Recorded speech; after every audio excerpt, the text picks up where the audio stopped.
Okay, now we are in the Tanya of Rabbi Shneur Zalman of Liadi, bless his memory, the Alter Rebbe.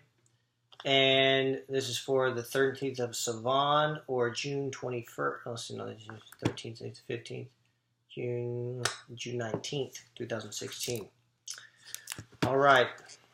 Now, this attribute of Hagadol, the attribute of Chesed, or kindness, that spreads forth his life force into all the worlds, so as to create them ex nihilo, which is from nothing, is exclusively the praise of the Holy One, blessed be He. For no created thing can create a being out of nothing and give it life. Creation ex nihilo is utterly beyond the realm of created beings. In the words of the Midrash, even if all mankind were to gather together, they would not be able to create even the wing of a gnat and an inanimate object. This attribute of benevolence, whereby God creates ex nihilo, is also beyond the cognition of all creatures and their understanding. For it is not within the power of the intellect of any creature to comprehend through the faculty of Chokhmah, wisdom, or understand through the faculty of Bina. This attribute and its ability to create a being out of nothing and vivify it, there's no way to comprehend it. You just can't. If we could, wouldn't you think we'd all be doing it? Creating things? We can co-create. We can channel the source and the force through us to make things, right? We call it creating. It's making. We're making things. We can work with what's already been created, right? We call it co-creation, but is it really? No. For creation ex nihilo, from nothing, something from nothing, yesh ma'ayin, is a matter which transcends the intellect of all creatures, inasmuch as it stems from the divine attribute of Gedula, greatness. Now the Holy One, blessed be He, and His attributes are a perfect unity, as the Holy Zohar states, and He and His causations, His attributes, are one. And just as it is impossible for the mind of any creature to comprehend its Creator, so is it impossible for it to comprehend His attributes, for they are one with Him. So if we can't understand His attributes, there's no way we can understand Him, because it's one. His attributes are Him. Its attributes are it. Right? So, we're trying, but it's independent. The Creator is independent of creation. Does that make sense? Until now, we have been speaking of the specific attribute of Gedula, or Chesed. The Alter Rebbe will now say that just as this attribute, which is responsible for creation, is unfathomable, so too with regard to the attribute of Gevura, or contraction. Gevura is severity or power, or contraction. The function of this attribute is to conceal from created beings the activating force within them, enabling them to exist as tangible entities instead of being utterly nullified within their source. In the Alter Rebbe's words, and just as it is impossible for the mind of any creature to apprehend his attribute of Gedula, which is the ability to create a being out of nothing and give it life, as it is written in Tehillim, Psalms 89:3, the world is built by, created through, the attribute of kindness.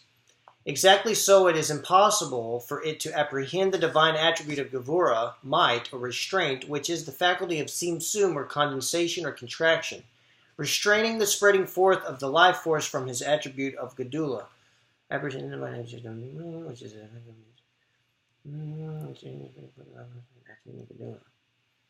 all right. Preventing it from descending upon and manifesting itself to the creatures and providing them with life and existence in a revealed manner, but rather with his countenance concealed, the divine activating forces at work within creation in a concealed manner. Now, saying that we as humans are not able to fully comprehend our Creator within us. However, there was forgive me, it was, I think it was the Alter Rebbe. What was Yitzchak Schneerson, bless his memory, or it may have been Shneur Zalman here of Lodi, bless his memory. Forgive me. But they said that they could see, when they looked at an object, or maybe it was a tree, I don't recall, they could see the godliness within it. Not itself, but within it. Now, have we not seen that before? You don't want to make it an easy thing to do, obviously, or, it would take away the majesty of it. But are we not able to comprehend the beauty of like a tree blowing in the wind, or you see a cloud, or the sun coming, the rays of the sun coming through the clouds, or sparkling off the water, the grass in the wind, or a child, right? A married couple, or it's easier to see the godliness in that. But let's keep going. Thus it is the attribute of Gevura and Simsum that enables the life force to be concealed from the very creature it is creating. For the life force conceals itself in the body of the created being, making it appear as if the body of the created being had independent existence, and making it appear as though the created being was not merely an extension of the life force and spirituality that creates it, just like the diffusion of the radiance and light of the sun, but an independently existing entity. Okay, so now I get it. All right, so this force that sustains us all, gives us life, right? Continuously, the work of creation. It's within us, right? And if our eyes could perceive it, it would be easier to really grasp this. But with the technology nowadays, and we have an imagination, and these effects, special effects in movies, it's not so hard now for us to really kind of grasp how it may work with this you could say the sunlight, right, with it all coming into the earth, and then those rays, basically you could see the aura, the energy that's surrounding the body as rays of light, and it's like an orb in the middle, and then there's like these lights, these other lights that are kind of orbiting this core of a soul. I've seen some movies with it like that. But we can't fully perceive it. Now, in your mind you can. Sometimes you can even feel it. But can we see it? Let's keep studying. Although in reality the created being has no independent existence and is only like the diffusion of light from the sun. Just as the sun's rays are merely a diffusion from the sun, so too all of creation is but a diffusion of God's activating force. Since, however, created beings are continuously found within their source, unlike the sun's rays which do leave their source, their divine source should cause them to be completely nullified within it, just as the light of the sun is in a state of complete nullification when found within the sun. Nevertheless, this nullification is not felt by created beings, even though they are but a diffusion of God's activating force. For this capacity for self-concealment is precisely the restraining power of the Holy One, blessed be He, who is omnipotent. God's omnipotence expresses itself not only in His ability to bring forth light and bestow life, but also in His ability to conceal the same light and life from the beings He creates, and hence able to condense the life force and spirituality which issues from the breath of His mouth and to conceal it. Now, He probably created it that way, created our ability to perceive things in that way, for a reason, so that we will be able to focus on the lessons we needed to learn. Now it's just so awesome. We're in a place in human evolution, which I mean change, not the theory that's never been proved, where we are able to actually comprehend to an extent these concepts that we're talking about now.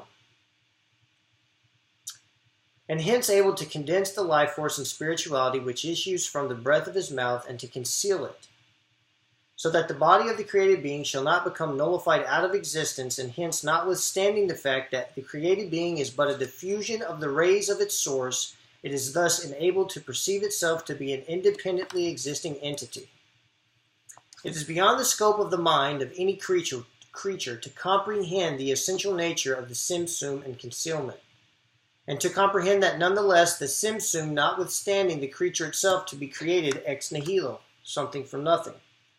But since creation is an act of revelation rather than concealment, creation ex nihilo should surely consist. Creatio ex nihilo should surely consist of the revelation of the divine life force within the created being. How then do both these things manifest themselves at one and the same time? Revelation of the divine within the created being. On the one hand, the revelation of the divine life force. On the other, the condensation and concealment of this life force. It's a paradox.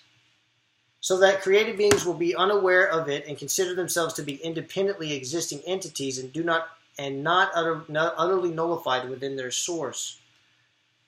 Indeed, the paradox of Simsum defies the comprehension of mere created beings, just as it is not within the capacity of the mind of any creature to comprehend the essential nature of the creation of being out of nothing.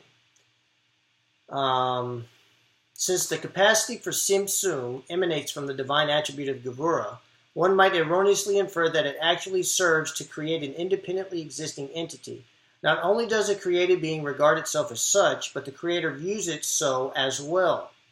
For inasmuch as God causes this concealment and his attribute of Gevura, the ability to conceal is as real and as effective as his attribute of Gedula, his ability to reveal. We may mistakenly liken creation to the sun's rays insofar as they exist beyond the confines of the sun globe. Forestalling this possible error, the Alter Rebbe now explains that God's power to reveal and his power to conceal are truly one and the same. To reveal and conceal is the same. For revelation and concealment are respectively light, or, and its vessels, kelim, which are fused in complete and total unity. All right, so it's basically the life force that animates this body is the paradox, is the unity, right? So the soul and the spirit and the light that is within me, within us, within you, within each of us, animates the inanimate body. We've all seen people in their caskets. We've seen death. Well, it was hard for me to see it, but that is what. Okay, so the paradox is that the very same thing that it's supposed to be like is like separate, but as it enlivens this body, it is one.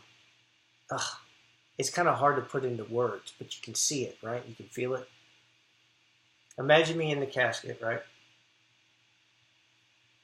But I'm alive and I'm moving. And how does it work? We don't know. Light and the vessels fuse in complete and total unity. Moreover, in the state in which they exist in their supernal source, they are not only united, they are one and the same. One and the same. Okay, so that would mean that all this is the light. All this is the light. It's just that we have a hard time perceiving it. Maybe our minds aren't fully there to wrap around it. Will we ever be able to? Or maybe our eyes just aren't created to be able to perceive it. Now, it is axiomatic that no entity can conceal itself from itself. No entity can conceal itself from itself. An illustration of this concept is found in the Shulchan Aruch or Chaim, where it is stated that covering one's head with one's hand does not serve as a valid head covering. Because head and hand are part of the self-same individual, the hand cannot be said to conceal that which the head itself reveals. That makes sense. The same is true here too, since the power to reveal and the power to conceal are essentially one and the same power, which is a manifestation of God's limitless ability. It is impossible for Simsum to bring about a real concealment that will be so regarded when viewed from the divine perspective. Simsum only enables created beings to perceive themselves as independent existing entities. God does not view them this way at all. All right, so let's go down that road for a second. Something that I can't conceal myself with my hand because you can see my hand. All right, so God cannot perceive the concealment. Well, obviously, how could he perceive the concealment when he was created? You know what's what. But with us, wouldn't we be able to see? Why would we have to see the concealment? If we study and come to understand, would we not be able to see? Not be able to see that it is one? That God is in you?